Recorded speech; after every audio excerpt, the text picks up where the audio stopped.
eu acho que 11 entre 10 estão querendo saber o que vai acontecer com a reforma tributária. Tanto se falou durante anos, a gente falou aqui no programa da nós estamos cobrindo isso há 40 anos. Então ela devia começar agora. Agora, está em fase de implantação e já entrou no debate eleitoral. Candidatos da oposição falam em suspender, até mesmo em revogar as mudanças da reforma tributária. Novas regras entraram em vigor hoje. Acompanhe. A partir desta segunda-feira, as notas fiscais precisam apresentar novos campos para o CBS no valor teste de 0,9% do produto e do IBS de 0,1%. É uma fase de adaptação, os impostos não serão recolhidos. Já para as empresas do Simples Nacional, nada muda. Serão obrigadas a demonstrar os novos tributos nas notas fiscais só em 2027. Aprovada em 2023, a reforma ainda não teve definida a alíquota de referência. O governo federal trabalha com uma estimativa entre 26,5% a 28%, somando CBS e IBS. O número final depende do tamanho das exceções, que hoje contemplam uma ampla lista de produtos, com descontos de 30% a 60%, até a isenção para itens considerados essenciais. Mas a pressão no Congresso em ano eleitoral continua e novas flexibilizações podem elevar ainda mais a alíquota padrão. O imposto seletivo também segue sem alíquota definida, faltando menos de 6 meses para entrar em vigor em 1º de janeiro. O chamado imposto do pecado surgiu para taxar produtos nocivos à saúde e ao meio ambiente, mas dezenas de projetos no Legislativo tentam alterar o tributo para poupar determinados setores. Embora neguem ser contra mudanças no sistema tributário, candidatos de oposição acenam aos grupos privados descontentes com a atual reforma. Flávio Bolsonaro, do PL, defende suspender o modelo aprovado e afirma que, sem o lobby de setores que tiveram descontos, a alíquota do IVA pode chegar a 20%.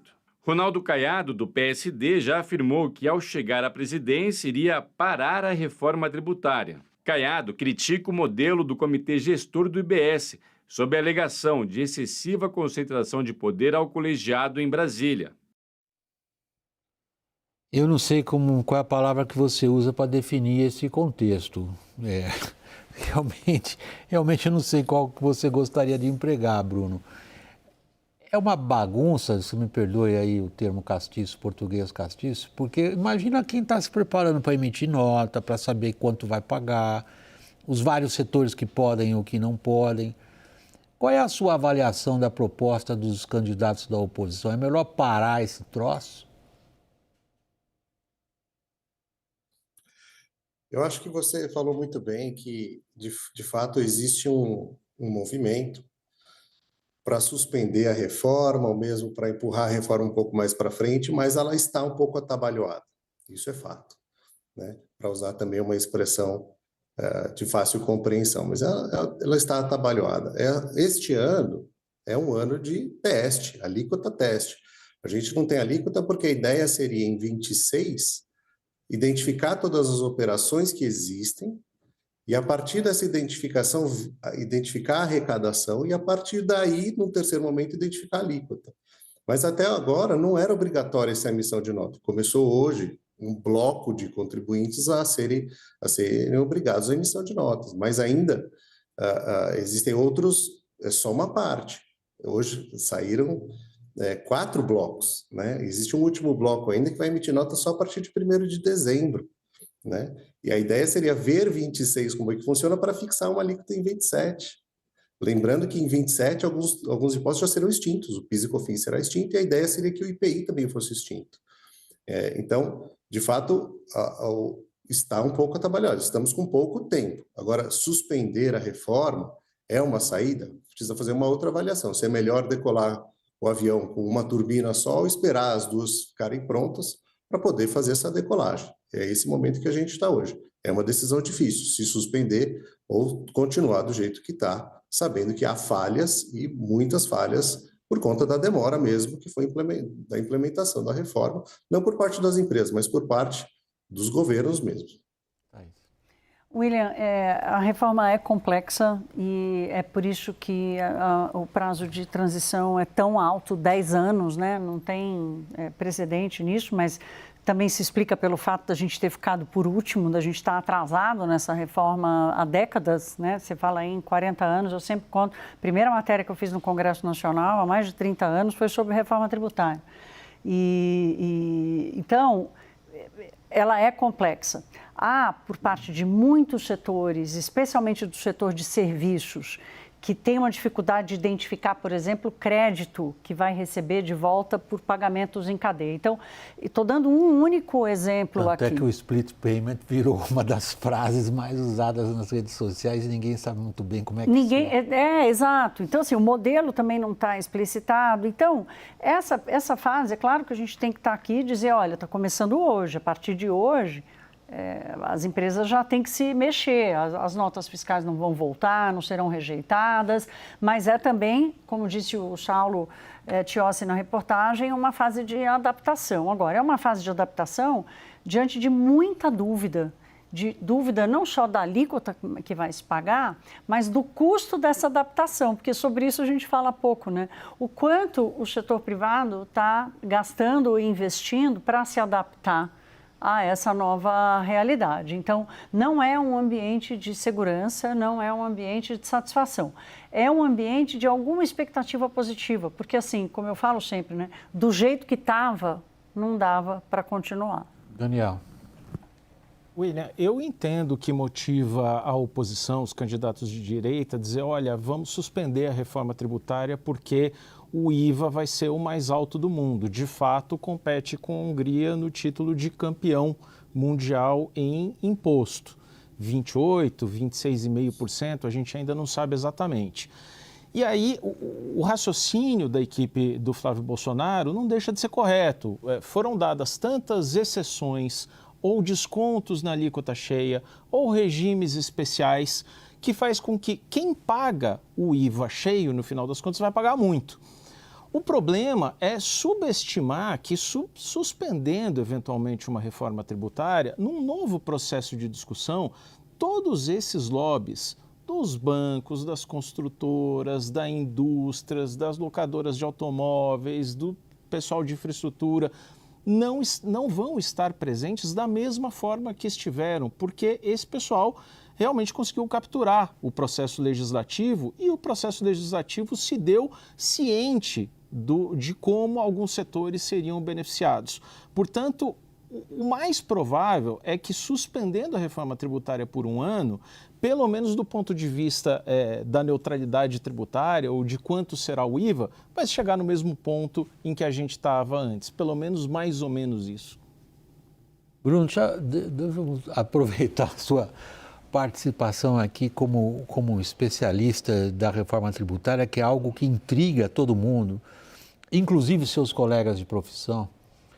Os colegas seus, tributaristas, com os quais a gente mantém um contato frequente, porque mesmo nós profissionais da empresa temos uma dificuldade enorme de entender tudo isso. No fundo, a gente volta para o seguinte problema. Foi de tal ordem a dança dos grupos interessados em impedir que os seus legítimos interesses fossem afetados pela reforma tributária, a ponto da gente chegar à situação como você mesmo mencionou na sua intervenção até aqui, que não sabemos quanto a gente vai pagar? Teve intervenção, a intervenção legítima de alguns setores, isso sim, e isso afeta um pouco um dos pilares da reforma, que era uma alíquota única sem benefício fiscal para ninguém. Mas o país é muito complexo, temos muitos setores. Eu acho que o governo subestimou a quantidade de trabalho que vai dar a implementação da reforma. Lembrando que a reforma, ela envolve, né, o setor industrial, comercial, ou seja, as empresas, os contribuintes que fornecem mercadorias, serviços. Envolve o governo, porque as notas fiscais, o split payment, tudo isso depende também de sistemas do governo. E também uma cultura do brasileiro que vai mudar. A gente vai começar a pagar imposto por fora, né? Hoje a gente tem o valor para mercadorias, já com o imposto embutido lá dentro, e amanhã não será mais assim. Amanhã daqui 5 meses, né? Então, todo mundo precisa se adaptar. A ideia inicial de ter um ano de teste, que seria o ano de 26, era uma boa ideia. No papel ela funcionava, mas na prática ela não vem funcionando. As notas fiscais estão saindo agora, né? Hoje saiu o primeiro modelo de nota fiscal. Ontem, ou nessa semana passada, saiu o primeiro CNPJ alfanumérico, que serve para acomodar mais gente dentro da reforma tributária. Quem aluga imóvel, prestador de serviço pessoa física, vão entrar dentro de um sistema que vai precisar ter um CNPJ. Então, não atribuo simplesmente a intervenções de setores. Eu acho que isso é normal, isso é da democracia e o nosso sistema é complexo. Também há talvez foi subestimada a complexidade da reforma.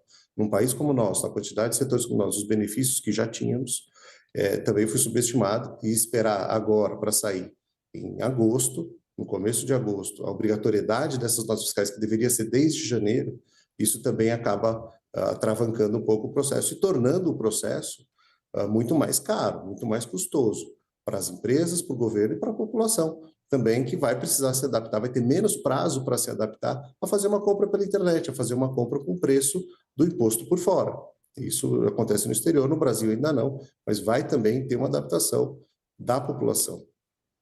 Eu queria terminar voltando ao ponto que vocês dois mencionaram agora, o Bruno nessa participação dele e a sua anterior, Thaís, quando vocês dois falaram do custo, não só o custo da implementação, mas o custo da demora da implementação. Mas isso tudo não era para aumentar a produtividade das empresas? Será, William, porque o fato da gente ter o sistema tributário que a gente teve até hoje exigiu do setor produtivo no Brasil a criação de departamentos de contabilidade, né? Porque assim, você não bastava ter o dinheiro, no Brasil não basta você ter o dinheiro para pagar o imposto, você tem que saber para quem você deve e por que você deve, né? Especialmente nos impostos sobre consumo, porque é uma legislação de centenas de milhares de regras mutantes o tempo inteiro. Então, William, o custo ele já é alto para o cumprimento das obrigações tributárias, né? Esse custo já é uma realidade das empresas. Esse ganho de produtividade ele vai chegar e vai haver uma troca por um custo menor, mas em algum momento essas duas contas vão coincidir.